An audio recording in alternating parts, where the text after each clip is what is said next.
Assalamualaikum, selamat sore dan salam sejahtera sahabat dimanapun berada. Sahabat, pada kesempatan sore ini kita akan belajar suatu topik yang sangat penting, yaitu kita akan belajar secara lengkap panduan mencegah dan mengobati penyakit patek atau penyakit antranoksa. Sahabat, penyakit patek ataupun penyakit antranoksa itu merupakan salah satu momok yang paling ditakuti oleh petani ya. Dia bisa menyerang tanaman cabai, tanaman tomat, tanaman-tanaman buah naga, semangka dan beberapa jenis tanaman lainnya. Dan kalau sudah kena, susah sekali untuk kita bisa menanggulanginya. Jadi sahabat, saya harap sahabat menonton video ini dengan sabar sampai selesai.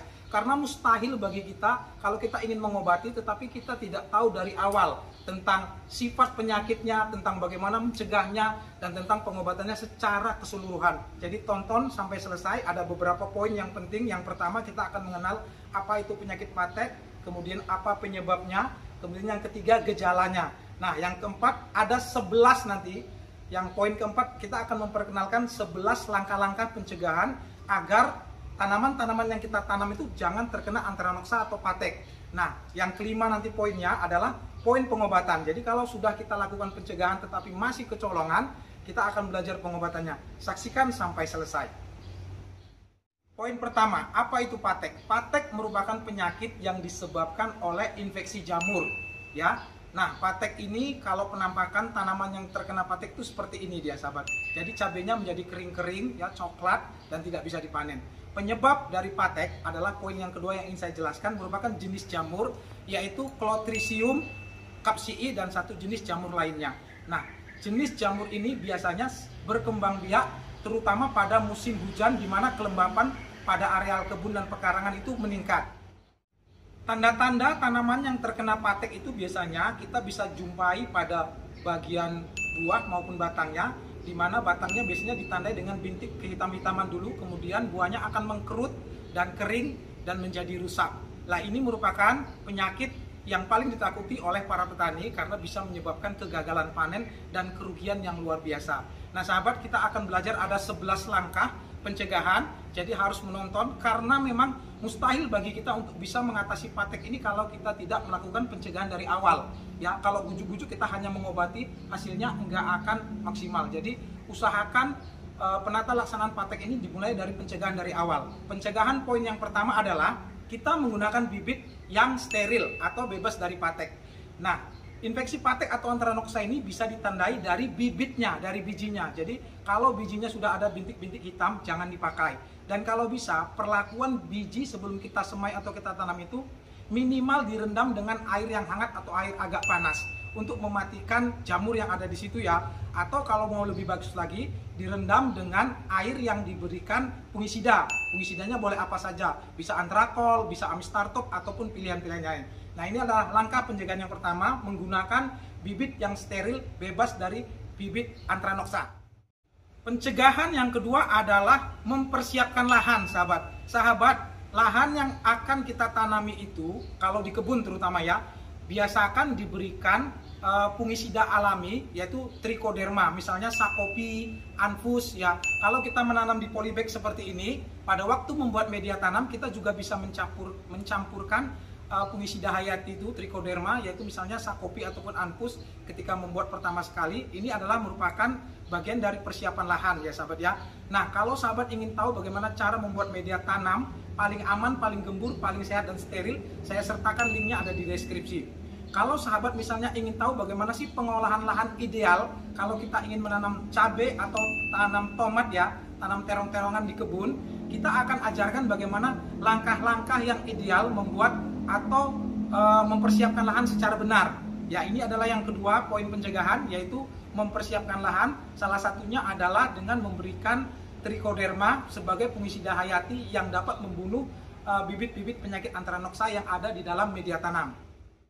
Poin ketiga adalah membuat drainase pada kebun yang kita tanami. Sahabat, drainase ini penting sekali agar air tidak tergenang secara lama. Air yang tergenang akan menyebabkan kelembapan yang tinggi sehingga jamur mudah tumbuh, sahabat. Karena itu salah satu bagian dari persiapan lahan, kita membuat bedengan dan membuat parit-parit yang melingkar ataupun parit-parit di sela-sela bedengan yang dapat mengalirkan air sehingga air tidak tergenang. Pencegahan yang keempat adalah menggunakan mulsa, sahabat. Mulsa yang dapat kita gunakan kalau di kebun itu kita bisa menggunakan mulsa plastik yang berwarna hitam keperakan seperti ini, fungsinya selain menjaga kelembapan dan menghalangi gulma untuk tumbuh subur, dia juga dapat menghalangi serangan kutu-kutu pada daun tanaman cabai ya, karena warna keperakannya akan membuat kutu itu tidak betah tinggal di situ. Kemudian kalau kita tidak mempunyai mulsa seperti itu, ataupun kalau kita menanam di polybag atau di pot seperti ini, ataupun di kebun, kita juga bisa menggunakan mulsa yang berasal alami, misalnya jerami, daun-daunan kering, ataupun sekam bakar, ataupun sekam yang sudah lapuk. Ini bisa kita gunakan sebagai mulsa untuk mencegah serangan patek. Pencegahan poin yang kelima adalah mengatur jarak tanam. Sahabat, salah satu faktor pencetus terjadinya kelembapan yang tinggi adalah tanaman ditanam secara berdekatan. Karena itu mengatur jarak tanam kalau di kebun itu optimalnya antara 65 sampai 75 cm antar tanaman ya sahabat ya. Kemudian kalau bisa, kalau kita menanam secara baris, kita tanamnya secara zigzag ya, jangan lurus-lurus. Ini juga akan meminimalkan kelembapan dan ini juga bermanfaat untuk mencegah patek. Kalau kita menanam di pot atau di polybag, ya kita juga bisa memberikan jarak agar tanaman tidak berhimpit-himpitan yang berpotensi terserang hama lebih mudah dan terkena antranoksa. Pencegahan yang keenam adalah melakukan perempelan atau membuang tunas-tunas air. Tunas-tunas air ini sahabat akan membuat tanaman menjadi rimbun, tetapi buahnya sedikit dan dia juga gampang sakit. Tunas-tunas air itu seperti ini contohnya sahabat. Ayo kemari sini, dekat ya. Ini contoh nih. Nah dekat kemari. Ini seperti ini, dah tunas-tunas di ketiak seperti ini, ataupun ini bisa kita buang, sahabat ya. Nah, perempelan seperti ini rutin kita lakukan untuk tanaman cabai, tanaman tomat, untuk membuat tanaman lebih sehat dan terhindar dari serangan antranoksa atau penyakit patek.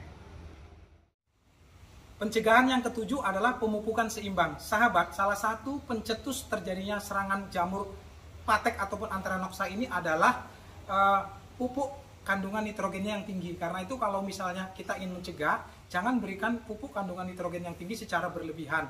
Pupuk secara seimbang ya sahabat ya. Kalau di musim hujan terutama, kurangi pupuk yang mengandung nitrogen yang tinggi, misalnya urea ataupun NPK seimbang, ganti dengan KNO3 putih misalnya, ataupun MKP. Kemudian pada pemupukan ini yang dianjurkan lagi, jangan lupa memberikan kalsium sahabat. Kalsium ini bisa kita dapatkan dari misalnya yang kita kocor ataupun semprot dalam bentuk kapur dolomit misalnya sahabat, ataupun kita bisa menggunakan merek-merek lain misalnya Superkal atau kalsium Pak Tani. Nah tentang pemberian kalsium ini sahabat, saya sudah membuatkan video secara lengkap. Kalsium baik yang kita beli di toko pertanian ataupun kalsium yang bisa kita buat sendiri pupuknya secara organik, lengkap sekali di video yang ini, sahabat harus menonton. Poin yang ke-8 yang merupakan bagian yang penting juga adalah kita harus membuang bagian buah, batang, dan daun yang terkena penyakit patek ataupun antranoksa agar tidak menulari bagian-bagian ataupun tanaman yang lain. Ya, kita bisa menggunakan gunting dan bisa juga menggunakan tangan langsung dibuang. Hanya saja tipsnya jangan dibuang ke sumber air, misalnya sungai, sumur ataupun parit, karena spora-spora jamurnya ini nanti bisa menyebar, bisa mengenai lahan pertanian yang lebih luas. Karena itu dipetik, dimasukkan ke dalam kantong plastik ya, kemudian dibakar. Nah ini merupakan langkah yang aman untuk pencegahan agar dia tidak menular lebih jauh ya sahabat ya. Poin pencegahan yang ke-9 adalah memakai sarung tangan ketika kita bekerja sahabat ya. Ini kelihatannya sepele tetapi ini penting sekali karena spora-spora jamur dari antranoksa atau yang bisa menyebabkan penyakit patek ini gampang sekali menular ke tanaman yang lain kalau habis kita pegang kemudian kita memegang tanaman yang lain. Karena itu, menggunakan sarung tangan merupakan salah satu pencegahan ketika kita bekerja. Sedangkan poin yang ke-10 adalah menjaga kebersihan. Ini mungkin terdengar sepele sahabat ya, tetapi sebaiknya memang kita selalu mencuci tangan sebelum dan sesudah memegang tanaman yang terkena patek ataupun antranoksa. Bisa menggunakan air dengan sabun ataupun menggunakan hand sanitizer. Sahabat, saya ingin menceritakan sedikit di bidang medis ya. Pada abad pertengahan dulu, hampir semua orang yang dioperasi itu ibunya mati. Ibunya meninggal, mohon maaf. Ibunya meninggal, setelah diselidiki ternyata kematian ibu yang habis dioperasi melahirkan itu rata-rata karena infeksi. Infeksinya itu terjadi karena dokter yang mengerjakan operasi itu pada pagi harinya dia melakukan otopsi, dia memegang mayat, memegang orang-orang yang sakit parah meninggal ya dengan infeksi, dan setelah dia memegang itu kemudian dia melakukan operasi. Hasilnya 1 hari atau 2 hari setelah operasi rata-rata ibu yang dioperasi itu meninggal. Nah, setelah diketahui hal itu, mereka melakukan langkah simpel tetapi memberikan manfaat yang luar biasa. Setelah mereka menyadari itu, mereka selalu mencuci tangan ya setelah bekerja sebelum mereka melakukan operasi, dan hasilnya angka kematian itu turun sekali. Nah, itulah pentingnya mencuci tangan, sahabat ya. Karena itu begitu juga kita menangani penyakit-penyakit yang ada pada tanaman di sekitar kita, misalnya cabai yang terkena patek ataupun anthranoxa. Biasakan memakai sarung tangan, kemudian selesai dan sebelum mengerjakan mencuci tangan dengan sabun ataupun membersihkan dengan hand sanitizer. Ini merupakan 10 tips, sedangkan tips yang 11 nanti akan saya sebutkan ketika kita menjelaskan tentang pengobatan. Kita akan masuk ke poin yang kelima tentang pengobatan yang dapat kita lakukan. Yang dapat kita lakukan kalau misalnya tanamannya sudah terkena serangan.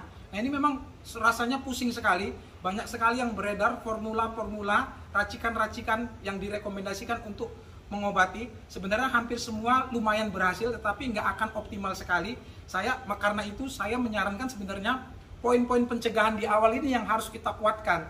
Jangan sudah kena. Nah, kalau sudah kena, yang dapat kita lakukan, kita bisa menggunakan fungisida. Ya, yang bisa kita gunakan itu biasanya adalah fungisida yang kontak dan sistemik. Ini bisa kita gabung ataupun kita rotasi selang-seling. Pemberiannya bisa 2 hari sekali. Ingat ya sahabat ya, pada masa-masa biasanya kita hanya memberikan seminggu sekali atau 2 minggu sekali. Tetapi pada tanaman yang sudah terkena patek ataupun anthranoxa, ini bisa kadang-kadang tiap hari ataupun 2 hari sekali. Ya, adapun pilihan fungisida yang dapat kita berikan, kalau misalnya dia yang berbahan dasar fungisida kontak, ini misalnya ada ditan, kemudian berbahan dasar propinep, ini misalnya antrakol, ada juga klorotalonil, misalnya supranil, ada juga fungisida tembaga hidroksid, misalnya kuproxat, kemudian kopsid dan nordok. Kemudian kalau untuk pilihan fungisida sistemiknya, ada banyak pilihan sahabat ya. Di antaranya yang pertama adalah kita bisa menggunakan bahan aktif benomil, misalnya benlok, masalgin, benotop, elaria magenta. Kita juga bisa menggunakan fungisida sistemik dengan bahan aktif metalaxil, contoh merek dagangnya itu adalah Starmil dan Besromil. Kemudian bisa juga bahan aktif dimetomorf, misalnya Abado, Impetu, Acrostar dan lain-lain. Ada juga fungisida sistemik dengan bahan aktif difeneconazole, misalnya aktif Sinergi, Rekor dan Amistartop yang sangat terkenal itu ya sahabat ya, salah satunya. Kemudian kita juga bisa menggunakan fungisida yang berbahan aktif tebuconazole, misalnya Natipo. Nah sahabat, ini kita berikan ya, boleh kita pilih ya, kemudian kita berikan 2 hari sekali. Kita boleh mencampur antara sistemik dan yang kontak ya sahabat ya, ataupun kita selang-seling. Nah, ini kita berikan sampai serangannya hilang, sambil tetap kita buangin tanaman-tanaman yang terkena anthranoxa ataupun pateknya. Nah, kalau nanti dia sudah terkendali, kita bisa memberikan misalnya seminggu sekali ataupun seminggu 2 kali ya sahabat ya, untuk supaya dia tetap menjaga agar jangan kembali lagi pateknya. Jadi sahabat, itu adalah obat-obatan yang dapat kita berikan kalau misalnya tanamannya sudah terkena patek. Nah sahabat bisa membayangkan ya, bagaimana kira-kira zat kimia dari racun-racun fungisida tadi yang setiap hari kita berikan, hampir setiap hari secara masif. Ini tentu saja agak menakutkan untuk kita makan nanti ya, untuk kita konsumsi. Karena itu sahabat, sebenarnya ada langkah lain yang bisa kita lakukan untuk mengobati dan mencegah penyakit patek atau anthranoxa pada tanaman cabai, tomat dan lain-lain itu secara organik. Kalau sahabat ingin tahu misalnya pestisida organik yang bisa kita lakukan, ada beberapa macam yang bisa kita buat sebenarnya dari bahan-bahan yang sebenarnya gampang dibuat sendiri. Kalau mau, saya bisa buatkan videonya, silahkan komentar di bawah. Nanti kalau banyak yang minta, saya akan buatkan pestisida organik agar kita jangan terlalu masif menggunakan fungisida yang sistemik, fungisida yang kimia tadi. Sahabat, mungkin itu saja yang bisa saya jelaskan. Nah, tips yang ke-11 yang sudah saya janjikan tadi adalah jangan mencampur fungisida yang kontak dengan kontak ya sahabat ya. Ini penting karena kalau kita mencampurkan yang kontak dengan kontak, nanti efektivitas masing-masing fungisida itu akan saling istilahnya mengurangi. Jadi menurun ya efektivitasnya. Karena itu kalau kita mau mengkombinasi, pakai yang sistemik digabung dengan yang kontak. Sahabat, itu saja yang bisa saya sampaikan. Semoga saja ini ada manfaat. Sekali lagi saya mengingatkan, kalau sudah kena ini repot sekali. Karena itu saya menganjurkan mulailah dengan pencegahan beberapa poin tadi mengenai bibit, pengolahan lahan dan yang lain-lain dari awal harus sudah benar-benar kita perhatikan agar jangan terkena dan menyesal ya.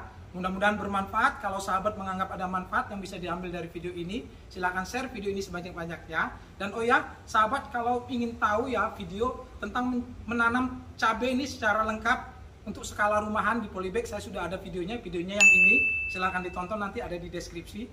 Kalau misalnya sahabat ingin tahu sistem pemupukan secara lengkap yang di kebun ya, saya sudah buatkan videonya. Sahabat harus lihat, saya langsung membuatnya dengan petani cabai sukses yang ada di sini. Ini videonya, silakan lihat.